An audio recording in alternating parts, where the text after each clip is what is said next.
His name was Arthur, but no one really used it.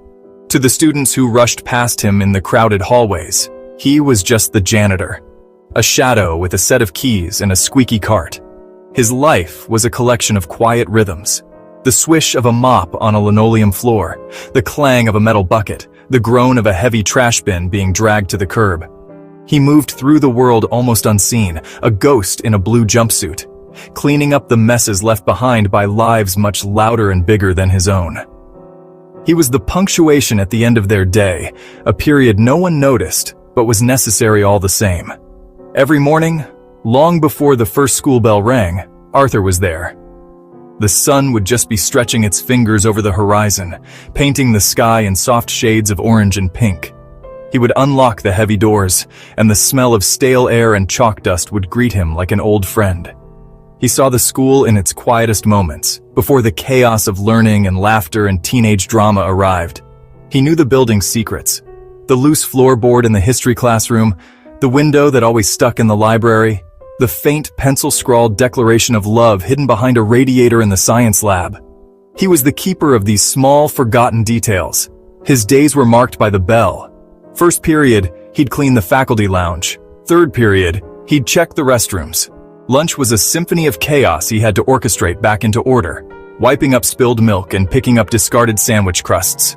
He ate his own lunch alone, a simple sandwich wrapped in wax paper, sitting on an overturned bucket in the boiler room. The rhythmic hum of the machinery was his dining companion. He did not mind the solitude. In fact, he had come to prefer it. It gave him time to think, to count, to remember why he was doing what he was doing. After the last bell, when the school emptied out and silence once again descended like a soft blanket, Arthur's real work began. He swept away the footprints of 1,000 hurried journeys. He erased the day's lessons from the chalkboards, wiping away equations and historical dates. He was tidying up the remnants of other people's progress, their learning, their growth. He was a man who lived on the edges of ambition, a silent witness to the dreams being nurtured within these walls.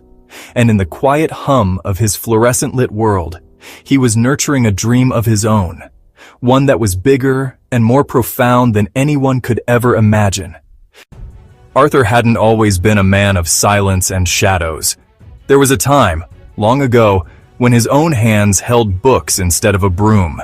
He had a mind that loved puzzles, a hunger for history, a desire to understand how the world worked. He dreamed of being a teacher, of standing at the front of a classroom, not just cleaning it. He had been accepted into a small state college, a letter he kept folded in his wallet for years, until the paper became as soft and worn as an old handkerchief. That letter was a reminder of a door that had opened for him, and then, just as quickly, had slammed shut. His father fell ill. A sudden, cruel sickness that stole his strength and his livelihood. Arthur was the eldest son, and the weight of responsibility fell upon his young shoulders. There was no choice, really. It was just what you did. You put your family first. You put your dreams on a high shelf and hoped that one day you might be able to reach them again. He took a job at the local mill to help pay the mounting medical bills. The work was hard, the hours long. College became a distant star, a faint glimmer in a sky that was growing darker with each passing day. The mill eventually closed, and he found this job, the one he'd now had for 30 years. The dream of being a teacher never fully died. It just changed form. It became a dull ache in his chest whenever he saw a student struggling with a math problem or heard a teacher passionately explaining a poem. He would sometimes pause in a doorway, hidden from view, and listen. He would listen to the lectures on the Civil War, on Shakespeare, on the mysteries of the universe. He learned in stolen moments, in whispered fragments. The school became his university, the hallways his campus.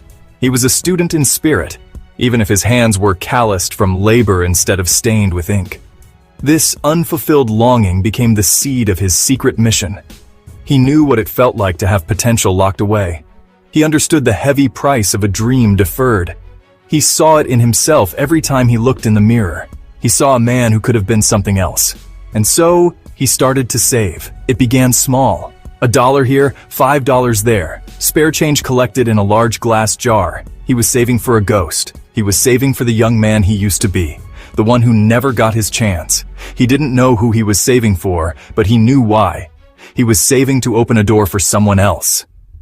He first noticed her in the library. Her name was Elena. Of course, he didn't know that at the time. To him, she was just the girl, the one who was always the last to leave.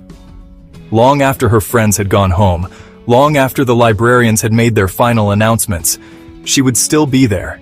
She would be hunched over a thick textbook, her brow furrowed in concentration, a pencil tucked behind her ear.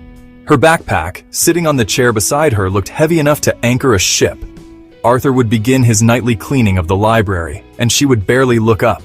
The gentle swoosh of his broom or the low hum of his floor buffer was just background noise to her intense focus. He learned her routine.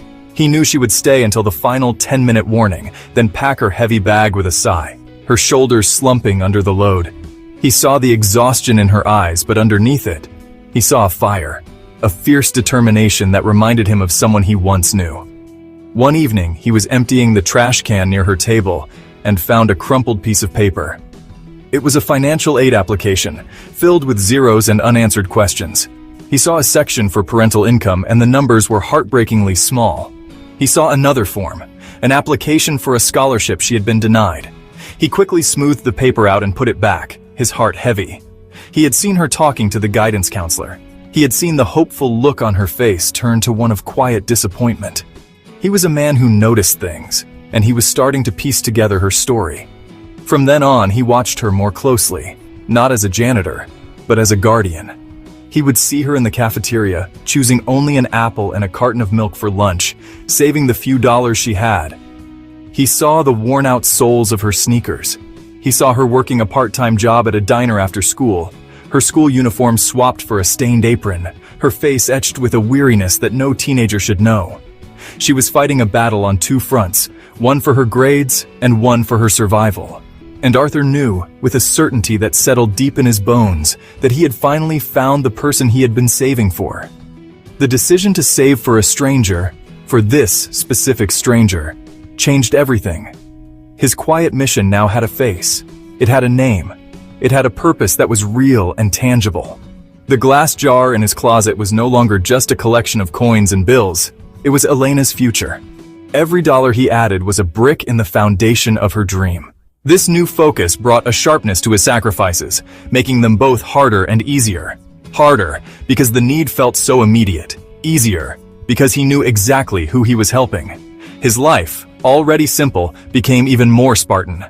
Lunch was no longer a sandwich, but often just a piece of fruit, or sometimes nothing at all. He told himself he wasn't hungry. The old, worn-out boots he wore, the ones with the soles peeling away. He learned to patch the holes with glue and cardboard. He stopped buying the morning paper, getting his news from the discarded copies he found in the teacher's lounge. He walked the 2 miles to and from work, even in the biting cold or the pouring rain, to save the bus fare. Each small act of self-denial was a deposit into her account. There were moments when the sacrifice felt immense, a sharp pang of hunger, a shiver from the cold wind that cut through his thin jacket. The loneliness of another holiday spent alone because a trip to see his distant relatives was a luxury he could not afford. In these moments, the weight of his choice pressed down on him. He would feel a flicker of resentment, a whisper of self-pity. Why him? Why should he give up what little comfort he had for someone who didn't even know he existed? But then, he would see her. He would see her in the hallway, her face lit up after getting a good grade on a test. He would see her helping another student with a difficult concept. He would see that unwavering fire in her eyes, and his own resolve would harden like steel. He wasn't just saving for her education. He was investing in her spirit. He was betting on her goodness, on her potential to take this gift and multiply it, to do something wonderful in the world. The time came sooner than he expected. It was late spring, close to graduation. Arthur was sweeping the hallway near the guidance counselor's office when the door opened. Elena walked out, and he saw it instantly, the look of utter defeat.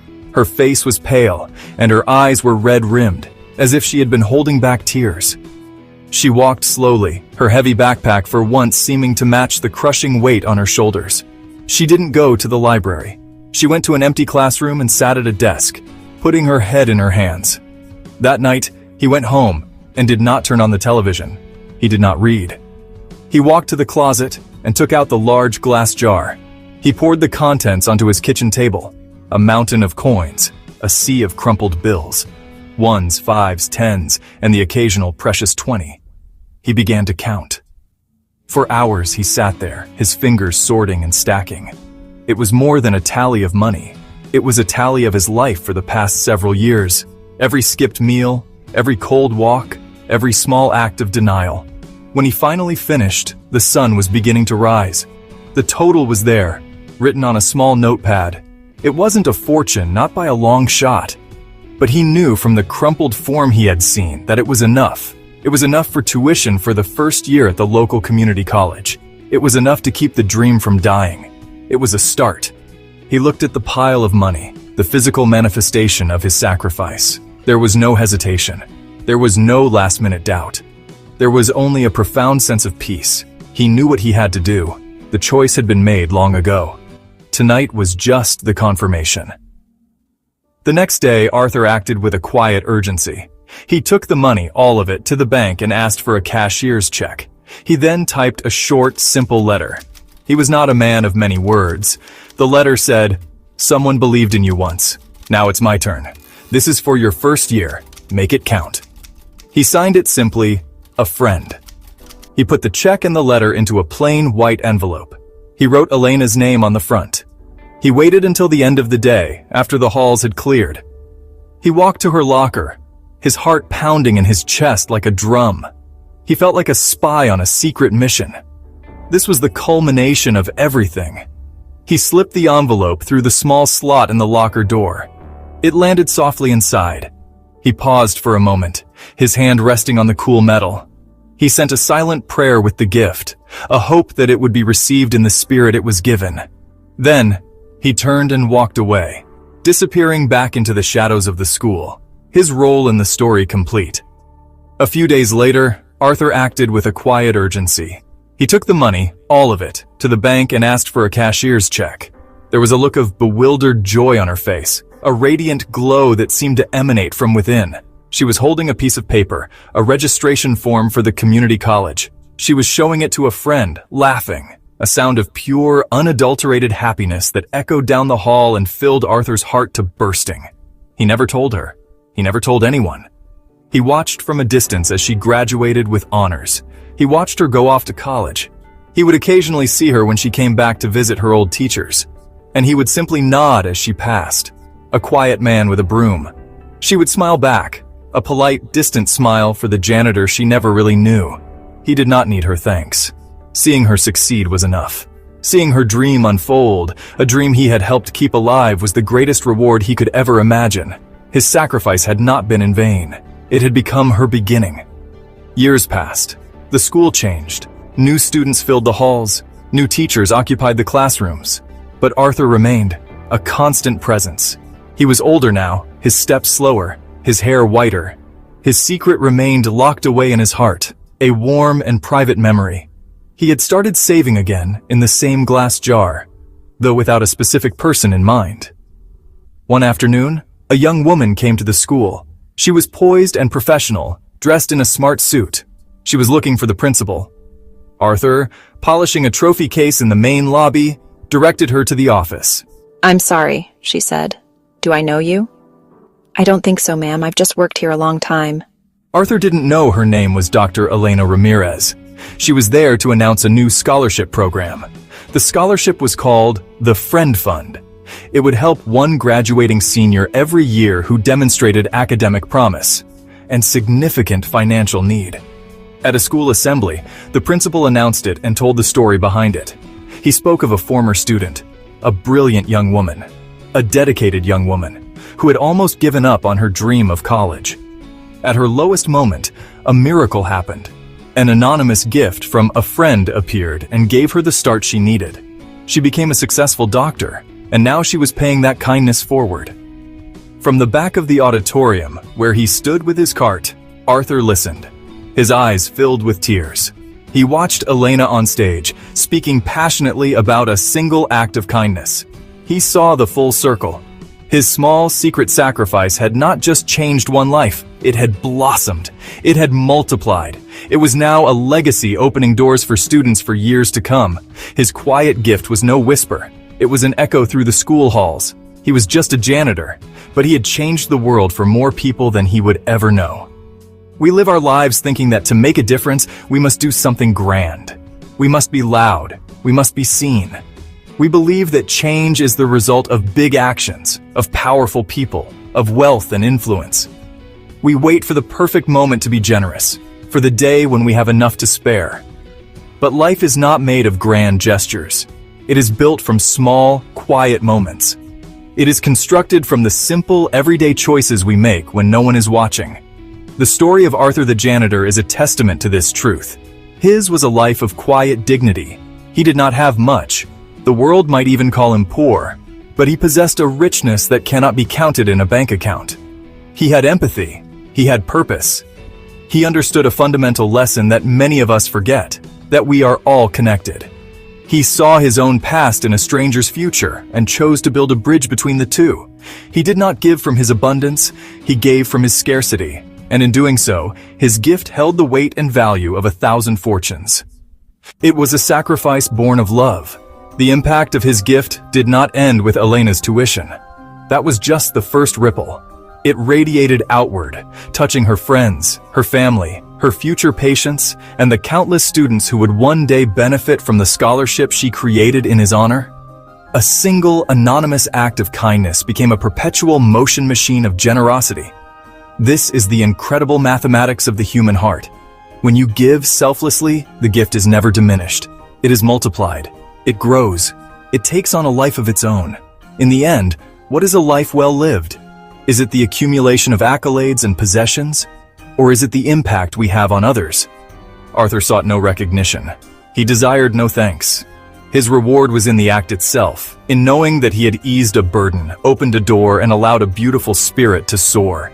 He teaches us that you don't have to be powerful to be a hero. You just have to be human. You just have to be willing to see the person next to you, to feel their struggle, and to offer what you can, even if it's just a little bit. Even if it's all you have. The school auditorium was filled with applause. Elena stood at the podium, her eyes shining with gratitude. "This year, I want to thank the person who changed my life," she said, turning to Arthur in the crowd. "Arthur, it was you. You gave me hope when I had none. Thank you." The students and teachers rose to their feet, honoring the quiet janitor whose kindness had changed so many lives. Thank you, Arthur. You believed in me when no one else did. I will never forget your kindness. After the applause faded, Elena approached Arthur with a warm smile. "You changed my life, Arthur," she said. "Now let me help change yours." She handed him a set of keys and a letter. Inside, Arthur found the deed to a small bookstore in town, his own business, a place where he could share his love of learning with others. For the first time, Arthur felt the weight of his kindness returned, and a new chapter of his life began.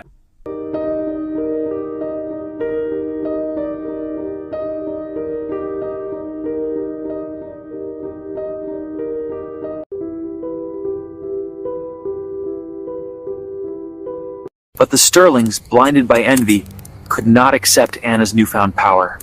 In secret, they plotted once more, determined to ruin her reputation and fortune. Yet Anna was no longer the vulnerable nanny they remembered. With unshakable resolve, she exposed their schemes, turning every accusation back on them. Their final attempt shattered, leaving them powerless. How did Anna rise from nothing? Her journey was forged in hardship and relentless learning. She studied finance by night, invested every spare coin, and built her fortune with discipline and vision. Anna's empire was not built on cruelty, but on intellect and compassion. In the end, she stood unbroken. Her legacy a testament to the power of resilience and justice.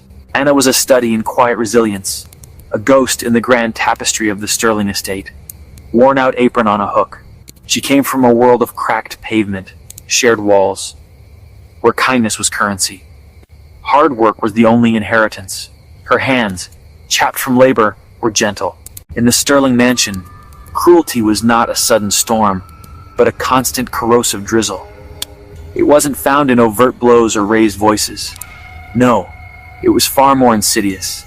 It was the art of 1,000 tiny cuts, each one meticulously placed to bleed a person dry of their spirit. A daily, systematic erosion of the soul, so subtle that to protest would seem like madness. Mrs. Sterling was the primary architect of this gilded suffering. She saw in Anna a quiet dignity that she herself lacked, and it infuriated her. So she would orchestrate little dramas, like a careless spill of dark red wine on a pristine carpet Anna had just cleaned. Then came the performance of an apology, a masterpiece of condescension. "Oh, you clumsy girl," she would sigh, her voice dripping with false sympathy. A thinly veiled command that placed the blame squarely on Anna, and Anna would scrub in a silence that was anything but peaceful.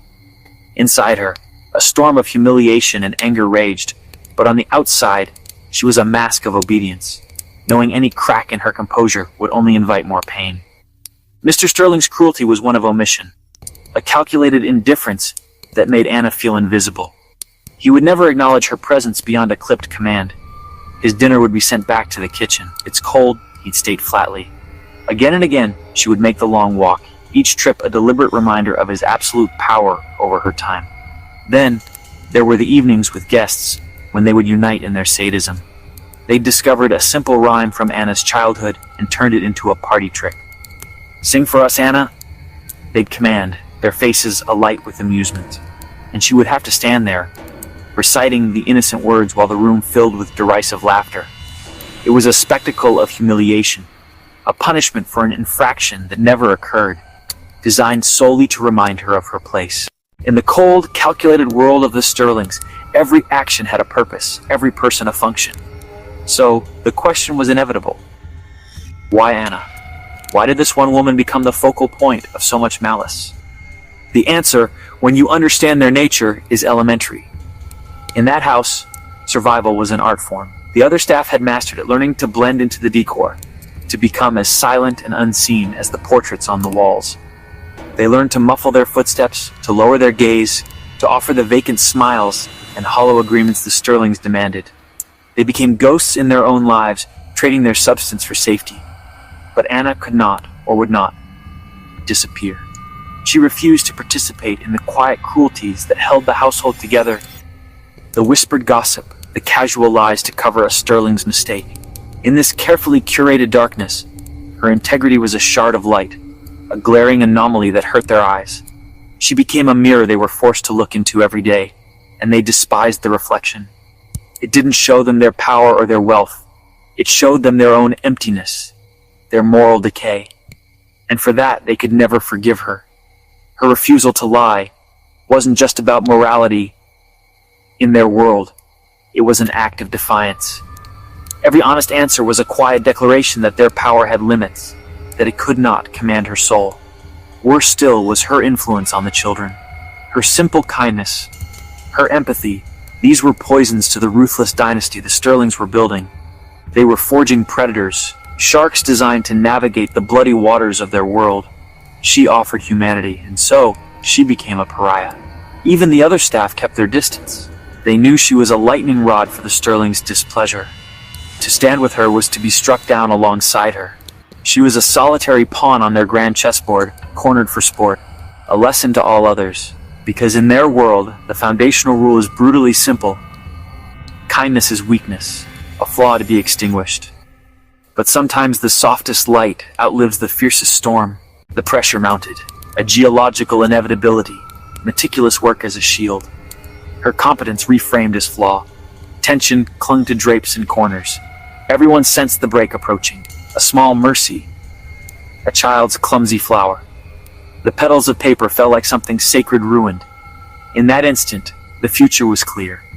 Kindness would be extinguished here. The fracture was complete. The decision was made. She vanished. Simple. Absolute. The children's breakfast never came. As if she never slept there. She left almost nothing. And no note. No clues. No leads. Rumors multiplied. Certainty evaporated. Procedure without answers. The house felt haunted by her absence. Their world speculated. They posed concern. They had intended to break her. She removed herself from the game. A question mark bloomed at the center of their perfect world.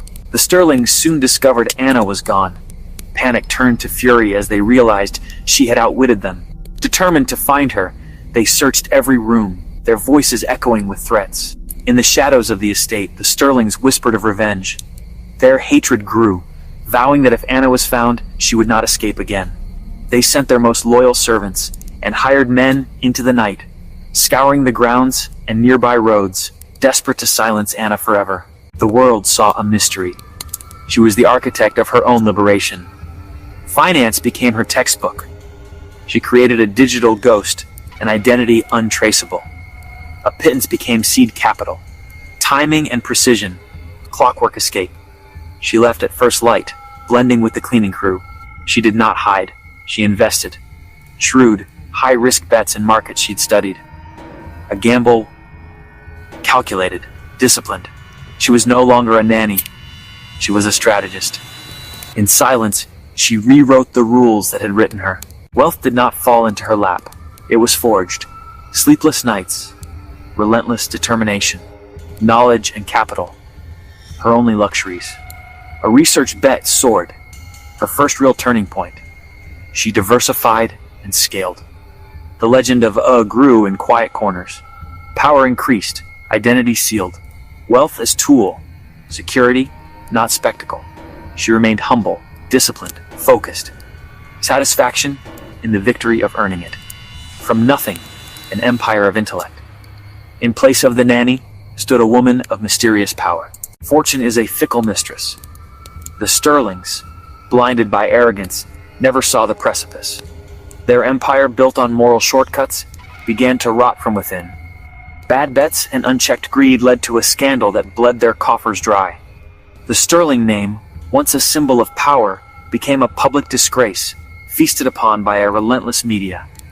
Late one stormy night, Anna crept through the shadowy corridors, heart pounding. A faint light flickered beneath the study door.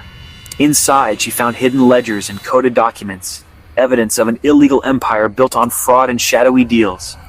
As she pieced together the truth, footsteps echoed behind her. She froze, realizing she was not alone. The Sterlings burst in, faces twisted with fear and rage. Anna stood her ground, holding the damning evidence. "You always underestimated me," she said, the voice steady. "But I see you now for what you are." The room crackled with tension as the truth hung in the air, unspoken threats passing between them. The Sterlings, cornered and defeated, could only watch as Anna walked away, the evidence clutched in her hand. Their empire was crumbling, and Anna was no longer afraid. Then came the auction, a public spectacle of their ruin.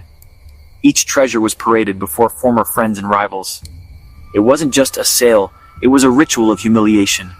Confined within the cold, emptying rooms, their cruelty turned inward. The perfect facade shattered, revealing a lifetime of dysfunction as bitter accusations replaced polite conversation. Unseen, a final trap was laid. Their debts were quietly acquired by a mysterious entity known only as A. Utterly broken, they had one last gambit, an appeal to this faceless power, a plea for a mercy they had never shown. The meeting was granted. The person who entered was not a rival tycoon, but someone poised, powerful, and hauntingly familiar. A wave of sickening recognition washed over them. It was Anna, their former nanny. She stood where she had once been scorned. Now, they were the supplicants, their pleas a grotesque parody of the obedience they once demanded. The power dynamic was irrevocably reversed. There were days when Anna was left to starve, her stomach aching as the Sterlings dined in luxury. Sometimes punishment was a harsh hand or a cruel shove, pain delivered in silence, leaving bruises no one would see. Worst of all, she was locked in the cold, damp basement, her cries echoing in the darkness, hope fading with every hour. "I will not help you," she said, her voice cold and unyielding, slicing through their desperation like a blade. "You broke me, tried to erase me, but I survived. I rose above your cruelty. I am not your victim anymore." "The financial debt is forgiven," she declared, her eyes burning with fierce resolve. A flicker of hope crossed their faces, but she crushed it with her next words. "This house, this monument to your cruelty, will never belong to you again. You have 1 week to disappear, just as you made me vanish." This wasn't revenge, nor was it forgiveness. It was something more profound. It was release. A final severing of the past, setting not them, but herself completely and utterly free. As the last sunset spilled gold across the estate's crumbling facade, Anna walked the halls once more, not as a servant, but as its liberator. The Sterlings, defeated and silent, they gathered their memories in boxes, the echo of their downfall haunting every room. Anna entered the great hall, her footsteps echoing with a new authority. She paused, gazing at the portraits that had once looked down on her with silent judgment. Now their painted eyes seemed almost pleading, stripped of their power by time and fate. The Sterlings approached her, their pride gone, replaced with a fragile humility. For the first time there were no demands, only a quiet, desperate gratitude. They asked her, "Why spare us?" Anna answered, "Because I refuse to become what you were." With that, she turned away from the past. Stepping into the dawn of her own future, the estate, once a prison, would now become a sanctuary, a place of healing, not harm. Outside, Anna breathed in the morning air, no longer burdened by the weight of old wounds. She had not just reclaimed her dignity, she had transformed her pain into purpose. As the gates closed behind the Sterlings for the final time, Anna's story was no longer one of survival, but of triumph. The cycle was broken. The unseen hand had become the architect of her own destiny. In the weeks that followed, Anna's triumph did not end at the estate's gates. Instead, she opened them wider than ever before. Her first act was to welcome her family, those who had supported her in silence, into the heart of her new sanctuary. The rooms, once echoing with loneliness, now filled with laughter and warmth. Loved ones joined her in rebuilding what had been broken. But Anna's vision reached beyond her own healing. She transformed the estate into a haven for others who had suffered in silence, refuge, hope, a fresh start. Each day she walked the grounds not as a solitary figure, surrounded by a growing community, united by shared stories of survival and dreams of renewal. Workshops replaced whispers of fear. Gardens blossomed where neglect had once taken root. Anna's leadership inspired others to reclaim their own power, to mend what had been shattered in their lives. In every gesture of kindness, every hand extended in support. Her legacy grew. Anna's journey became a beacon, lighting the way for those still trapped in darkness. The estate was no longer a monument to cruelty, but a living testament to compassion, resilience, the unbreakable bonds of family. Through her courage, Anna ensured that her story, and the sanctuary she built, would endure, not as a memory of suffering, but as a legacy of light for generations to come. Anna's success was not hers alone. She brought her family into her new world, sharing her fortune and opportunities with them. She funded her siblings' education, helped her parents retire in comfort, and made sure no one she loved ever struggled again. But Anna's generosity did not stop with her family. She reached out to others who had suffered as she once had. She built shelters, funded scholarships, and created opportunities for those in need, turning her pain into hope for many. Anna's legacy became one of compassion and empowerment, her story inspiring countless others to rise above their circumstances.